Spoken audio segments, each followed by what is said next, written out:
¿Qué tal, amigas y amigos? Bienvenidos a un nuevo programa de Aprende, Ahorra e Invierte. Y en esta ocasión vamos a hablar sobre tasas de interés, qué son, cómo funcionan, quién las mueve, por qué deberíamos conocer las tasas de interés. Y para ello tengo el gusto de tener a Marisa Ladrón de Guevara. Ella tiene pues ya más de una década gestionando portafolios, trabajando en diversas casas de bolsa, tiene un programa de radio y bueno, ella es una ferviente participante en los mercados y en llevar educación financiera. ¿Cómo estás, Marisa?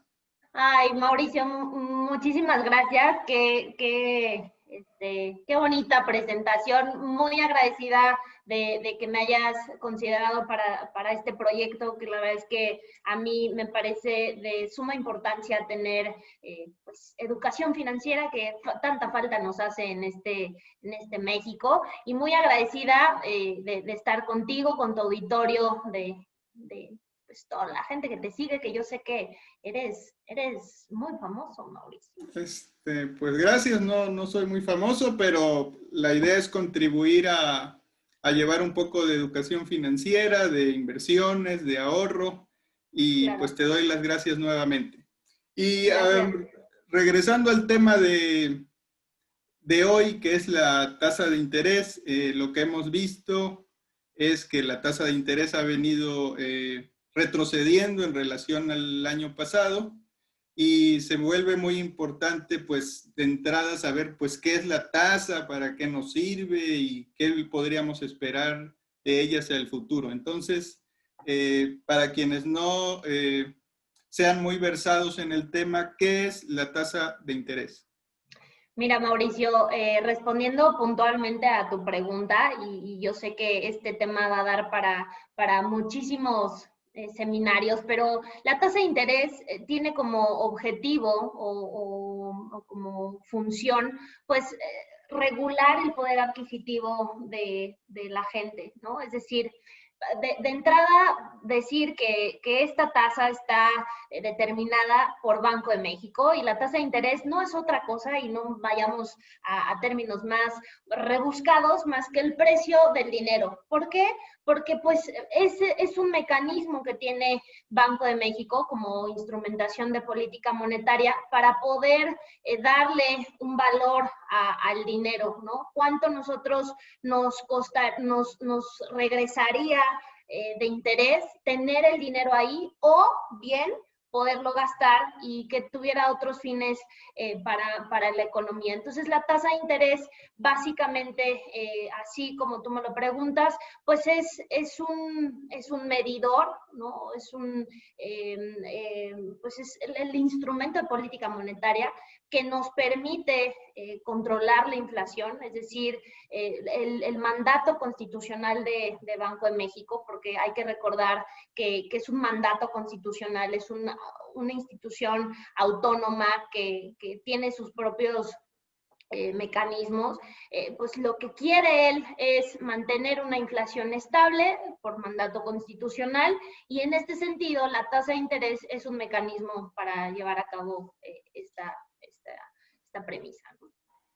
Ok, entonces la tasa de interés la decide el Banco de México, la puede subir, la puede mantener, la puede bajar para controlar la inflación. Es una de las herramientas que tiene para el control de la inflación. Es ¿Sí? correcto. Y en este sentido, decirte, Mauricio, y anotar que pues Banco de México da a conocer pues estas decisiones o estos anuncios de decisiones de política monetaria más bien 8 veces al año a lo largo de enero a diciembre. Y estas fechas ya están marcadas, estas fechas ya están publicadas incluso en la página de Banco de México, donde cualquier persona tiene acceso a ver las fechas exactas.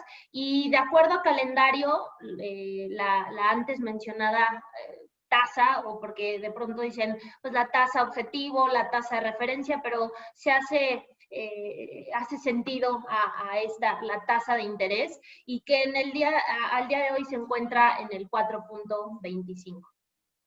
Muy bien. Explícanos brevemente qué pasa con la economía cuando la tasa sube y o cuando la tasa baja. ¿Qué efectos tiene? Ok, vamos a poner el antecedente porque en palabras llanas y para todo nuestro auditorio, que entiendo que es muy diverso, vamos a ponerlo en qué es más conveniente y por qué la tasa es tan importante en momentos de una coyuntura de crecimiento económico o de bajo crecimiento. Digamos que a nosotros los inversionistas o en este otro sector, los ahorradores, pues es cuánto nos va a pagar por dejar ahí el dinero, o bien, pues si lo gastamos, hay que tener un equilibrio entre, pues si ponemos el dinero a invertir y que por lo menos nos dé la tasa libre de riesgo, que en este sentido sería el 4.25. Pero por el otro lado está el tema de la inflación, Mauricio, que tú sabes bien que es este muñequito que nos va comiendo el poder adquisitivo día contra día, que ya no nos alcanza lo mismo comprar 10 jitomates el día de ayer o la quincena pasada, porque recordemos que la inflación se da a conocer de manera quincenal, no nos alcanza lo mismo comprar 15 jitomates hace 15 días que lo que nos puede costar el día de hoy. Y la inflación es este muñequito que nos va comiendo el poder adquisitivo y que eventualmente tiene una implicación la tasa de interés contra la inflación. Entonces, regresando a por qué las tasas de interés vienen de manera descendente, es porque a partir por ahí de la crisis del 2008, que todos bien recordamos, ¿no? Que antes de la pandemia pues era denominada la peor crisis a nivel mundial, pues los bancos centrales a nivel mundial tenían tasas altas. Veníamos de tasas aquí en México del 8.25, y entonces la política monetaria o la instrumentación de las tasas de interés fue empezar del 8.25, empezar a recortar y levantar la liquidez para que no se te haga tan atractivo invertir y de pronto estimular el gasto, ¿no? Esa es básicamente la idea general de los bancos centrales cuando empiezan a bajar tasas o a subirlas, ¿no? Porque de pronto va a llegar el día, no lo sé, y eso lo vamos a platicar ya más adelante, que en torno a cómo vaya la evolución de la economía, tanto en términos de crecimiento o de recesión pandémica, como es la que estamos viviendo actualmente, pues este es el mecanismo que ellos tienen para recoger dinero o para incentivar a la gente a gastar. Ok, entonces si entiendo bien, si bajan la tasa, incentivan la economía, ya que el mercado buscaría invertir y o solicitar crédito para de esa manera hacerle frente a esta situación económica, ¿no? Y de otra manera, al subir la tasa, pues limitaría el acceso al crédito y con eso buscaría contener la inflación. ¿Estoy bien? Totalmente de acuerdo, Mauricio. Ahora, en Estados Unidos tenemos una tasa casi del 0%. Prácticamente del 0. Y acá hay una tasa del 4%. Y muchas veces hay personas que preguntan, soy un ahorrador, ¿dónde debería tener mi dinero? ¿Aquí en México al 4 o en Estados Unidos al 0, pero con la diferencia cambiaria? Claro. ¿Tú qué pensarías? Bueno, pues en este sentido vamos a poner el contexto porque tú bien sabes y con tu vasta experiencia en los mercados, tú podrás identificar lo que un inversionista está buscando, ¿no? Y lo primero que está buscando es que el poder adquisitivo de su lana, de su dinero, pues no se pierda, ¿no? Y lo primero que tendríamos que encontrar y ver en esta recomendación es ¿En qué gano y en qué gasto? ¿En qué inflación me tengo que cubrir? Porque recordemos lo que yo estaba anotando en el comentario anterior, lo que nos sirve y en lo que nos tenemos que fijar nosotros como inversionistas es en qué tipo de moneda gasto y gano, es decir, en este caso pesos, en qué inflación me voy a cubrir. A mí la inflación de Estados Unidos, Mauricio, la verdad es que, pues no es que me venga, pero pues no me importa tanto, porque eventualmente la inflación que trae el último dato de Banco de México, que este programa está siendo grabado en octubre, pues el último dato que tenemos es de septiembre y estamos por ahí del orden del 4, cuando la tasa está al 4.25. Entonces, si hoy tú me dices, oye Marisa, en México hay una tasa de referencia al 4.25 y la inflación está al 4, pues ya estamos muy cerquita de traer tasas o negativas o incluso flat, ¿no? Que tampoco estoy ganando nada, solamente me estoy cubriendo. Y la respuesta al si invierto allá, pero gano aquí, ¿no? Pues realmente en un movimiento de lo que yo puedo ganar vía apreciación cambiaria, o bueno, por el tema del tipo de cambio, pues no tiene nada que ver con la protección de inflación que yo tengo que traer de mis pesos.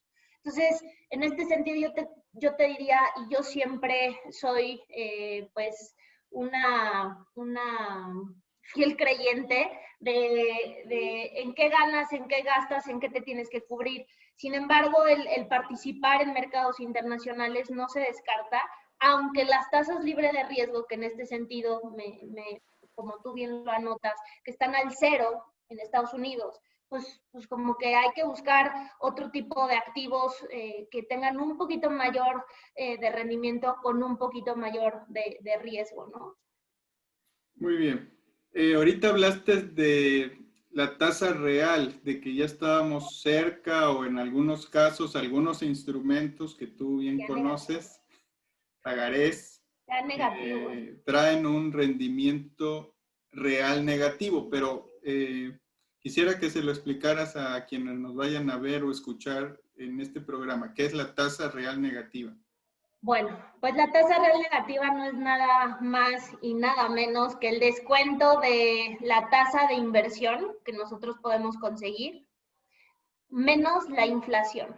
Entonces, si descontamos nosotros en este momento, a este momento de estar haciendo este seminario, la tasa de referencia que hoy el CETE está cotizando a niveles de 4.25 y una inflación del 4, pues traeríamos un diferencial de 0.25, un cuarto de punto. Y entonces eso es lo que nosotros estaríamos ganando realmente, ¿no? Porque a la tasa de inversión le tenemos que quitar la tasa de inflación. Sin embargo, a nosotros como inversionistas, pues nos tenemos que ser muy cuidadosos en este sentido, porque incluso ya los pagarés bancarios, que sería la primera, pues, yo le llamo nivel, ¿no? de inversión, pues esta parte de los pagares bancarios que te están ofreciendo, pues el 3.5, 3.70, si le descontamos el 3.70 al 4, pues ya traemos una tasa negativa. Y en este sentido, pues ya estamos desprotegidos contra la trayectoria que vaya a traer la inflación hacia adelante. Y eso es lo más importante, de darnos cuenta en nuestras inversiones y en el momento de tomar decisiones de inversión. Y por eso hay gente calificada y hay gente con este sentido de mercado para poder nosotros tomar una decisión en qué invertimos y si es conveniente o no. Muy bien. Hace poco alguien escribía ahí en las redes que cuando íbamos a regresar al 8, que el CETE estaba pagando muy poquito. Y bueno, yo comentaba que pues históricamente pues el CETE en los últimos 15 años pues nos ha servido para protegernos de la inflación y este efecto que vimos el año pasado, casi 2 años, pues es un efecto que se da casi cada década, donde tenemos un instrumento libre de riesgo que supera de manera porcentual muy importante a la inflación. Y que Claro. de acorde a lo que decía el Banco de México es que este periodo de tasas bajas pues pudiera durar al menos un par de años. ¿Tú lo ves así?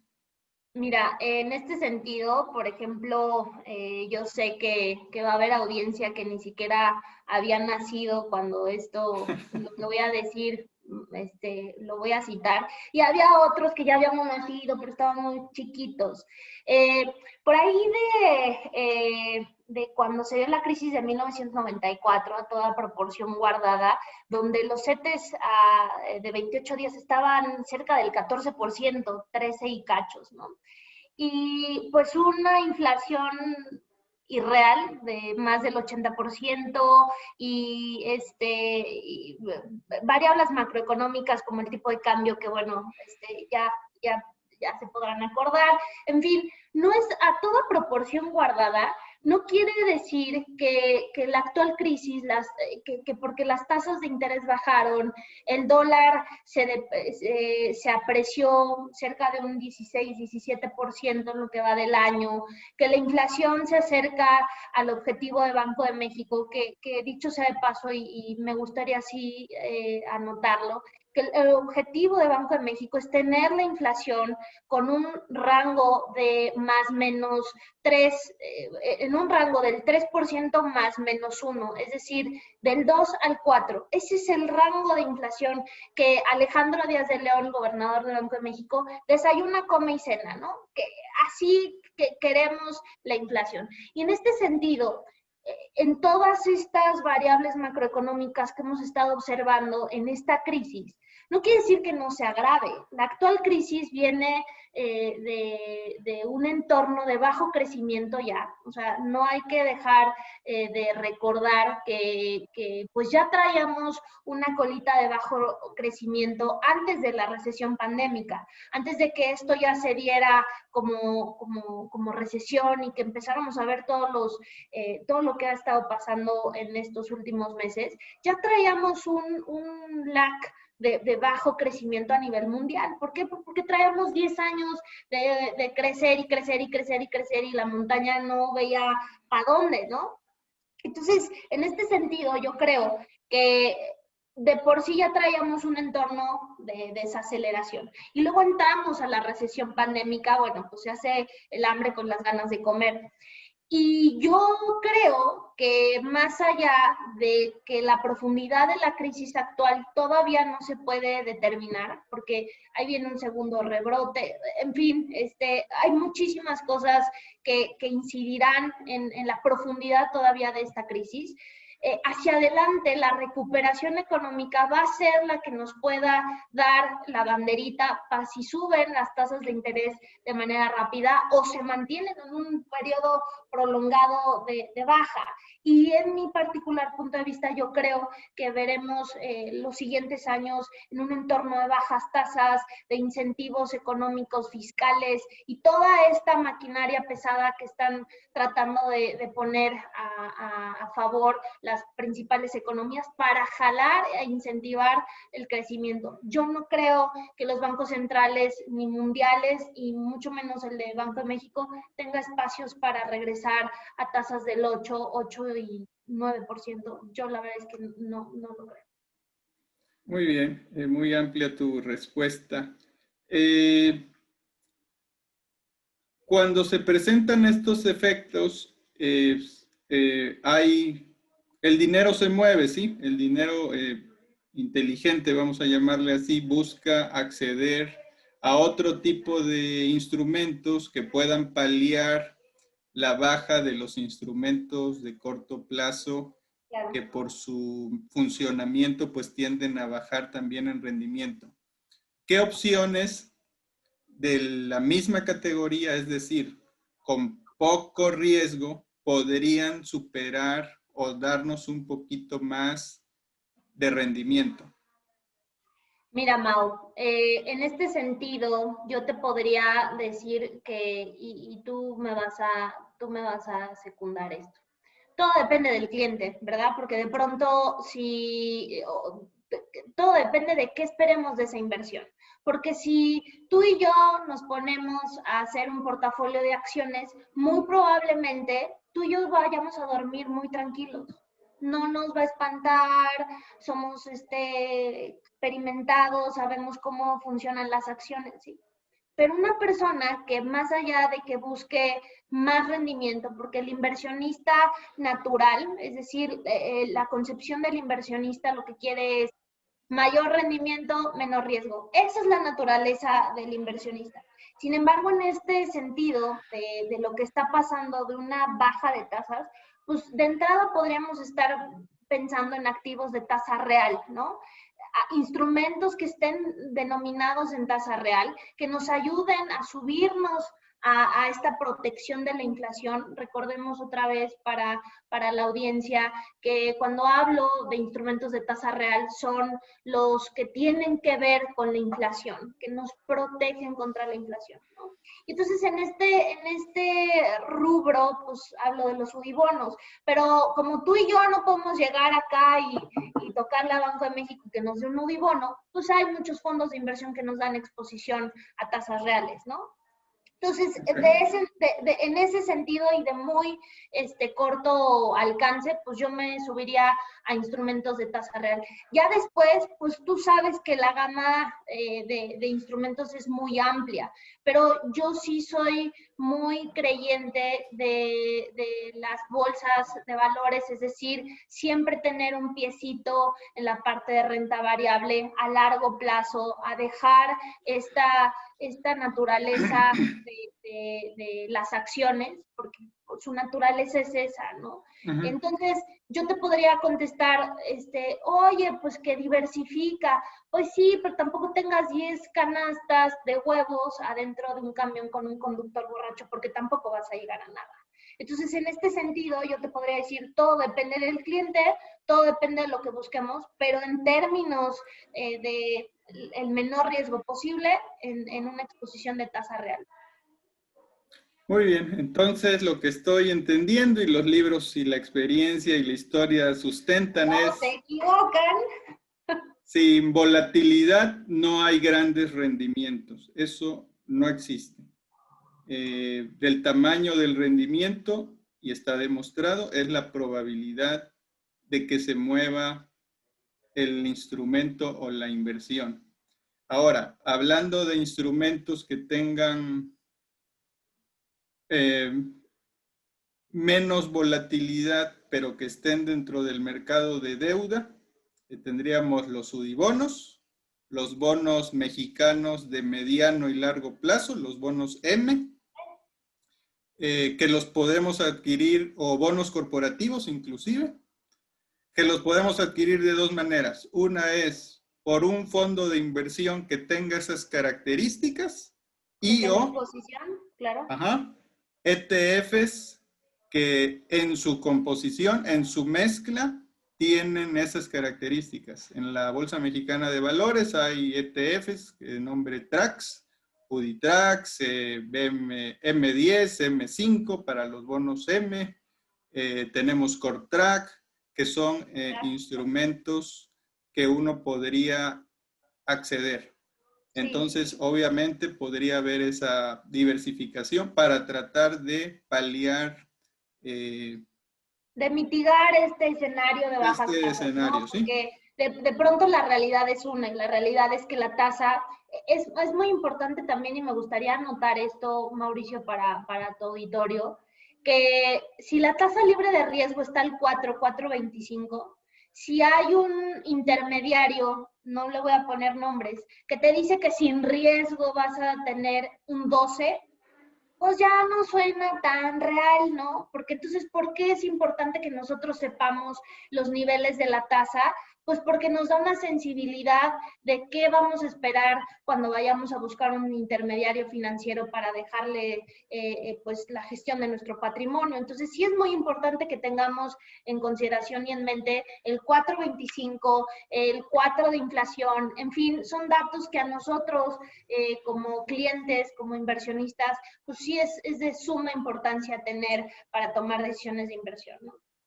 Exacto, entonces lo que estás diciendo es que si la tasa, por decir, es un 4 y alguien viene a decirme que me ofrece un 12 sin riesgo, lo más seguro es o me está mintiendo o no ha entendido dónde está el riesgo. ¿Sí? Definitivamente, y si alguien se acerca y les dice eso, por favor escríbale a Mau y nosotros les ayudamos a ver por qué no creo que eso va a ser cierto.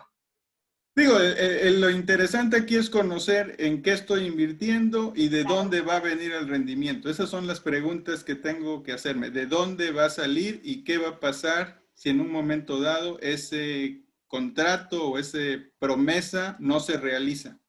Sí, y digo, no voy a citar nombres, pero yo recuerdo, y tú sabrás, ¿no? De estos intermediarios de pronto que cuando la tasa estaba al 9 te ofrecían el 14 y terminaron quebrando, ¿no? Entonces, es esta parte perspicaz que sí tenemos que tener y acercarnos a instituciones y acercarnos a gente profesional que sí esté haciendo correctamente pues su trabajo, ¿no? Ok, bueno, ya hablamos de la tasa desde un punto de vista del inversionista, pero no todo es malo. O sea, si voy a solicitar crédito, pues eso se vuelve a mi favor. Es decir, si la tasa de interés es baja, pues tengo el beneficio de que si voy a adquirir algo, por ejemplo, un bien inmueble, pues eso puede ser mejor que si la tasa está más alta. Mira, sí, la naturaleza diría que pues la implicación de la baja de tasa sería en todo el mercado. Pero una de las realidades es que pues, las tarjetas de crédito no bajan un cuarto de punto, ni un punto, ni 5 puntos. El promedio de las tarjetas de crédito en México está por ahí del 34%, es el último dato que tengo y no se han visto impactadas de manera importante en esta baja de tasas que ha tenido Banco de México. Entonces, tomando en consideración las tasas activas y pasivas, que las activas son las de inversión o estas que estamos platicando, y las pasivas, que son las de crédito, no se comportan de manera pues correspondiente, ¿no? Hay que anotar esto también a nuestro auditorio y no significa que porque el Banco de México nos bajó un cuarto de punto, pues nuestra tarjeta de crédito también, ¿no? Es muy importante anotar esto. Sin embargo, hay unas tasas que son mucho más sensibles a estos movimientos y como bien tú lo anotas, una es el hipotecario. En este momento, a pesar de que los bancos y el sistema financiero está muy contraído en términos crediticios porque está muy cauteloso en el otorgamiento de créditos por una recesión pandémica, pues toda esta parte de las tasas hipotecarias sí se ha visto impactada. Estamos a niveles más bajos históricos de tasas hipotecarias. Y en este sentido, pues creo que si nuestro bolsillo nos lo permite y si nuestras condiciones lo permiten, la verdad es que es un muy buen momento para tomar pues una deuda sana, porque recordemos que no todas las deudas son malas, las deudas sirven para crecer, las deudas sirven para tener pues proyectos de largo plazo, como podría ser una adquisición de un bien inmueble.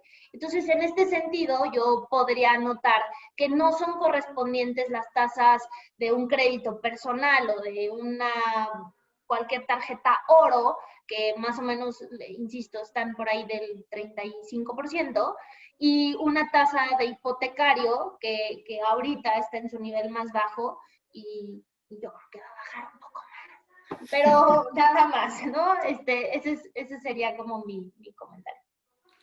Muy bien, Marisa, pues ya hablamos de qué es la tasa, quién la mueve, en qué niveles está, cuánto podría durar en estos niveles, qué opciones Inversión. de ahorro, de inversión podríamos visualizar o empezar a vislumbrar. Ya hablamos de los riesgos que existen allá afuera, de participantes que con este abanico de opciones pues vemos a veces muy atractivas, ¿no? Ya hablamos un poquito de eso. y de los beneficios de tener una tasa baja para podernos hacer de tal vez de una inversión, Algo bien, ¿no? ¿no? Sí, de algún bien. ¿Cuáles serían tus conclusiones? Ay, pues mis conclusiones serían que por favor, en la medida de nuestras posibilidades y en la medida de que nosotros nos vamos involucrando con toda esta información, que bueno, yo sé que tú compartes conmigo la pasión por los mercados y la economía y las finanzas y todo esto, pero en la medida que nos vayamos documentando de qué va todo esto, porque no es algo ajeno a nosotros, hay que ser muy conscientes y en esta conciencia de por qué está la inflación como está, qué se espera hacia adelante, porque eventualmente esta responsabilidad de conciencia deriva en un crecimiento, ¿no? Tanto personal como a nivel economía, como a nivel país y bla, bla, bla, bla. Pero lo que yo les pondría y les dejaría como comentario final es que sean muy cuidadosos en qué tipo de inversión pues toman, ¿no? Que ya hoy saben que la tasa real es la que se descuenta de la tasa de rendimiento contra la de la inflación.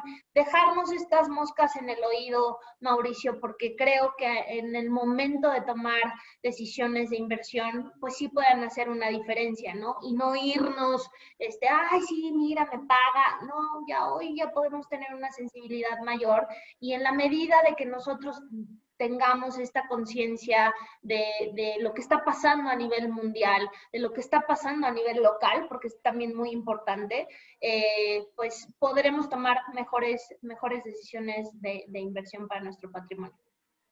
Excelente, Marisa. Ya para finalizar, yo sé que estás pues haciendo muchas cosas para llevar pues mayor conocimiento y educación. Y si alguien quisiera seguirte en tus redes o escucharte en tu programa, ¿a dónde te puede contactar?